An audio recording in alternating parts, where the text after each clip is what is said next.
Hi everyone, this is Miss Bolin. Today, right now, we're going to talk about 1.4, Crash Course number 1. I'm sure many of you are familiar with Crash Course. This is for the U.S. history, the first video that John Green put out. Say this assignment will take you about 30 minutes, probably less.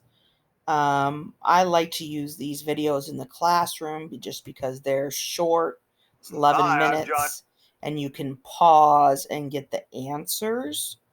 It says here it's worth 11 points, but it's actually 21, so I need to change that. And then here's your PDF. Well, you'll get all of the questions to answer during the video. They look like this. It's not too difficult.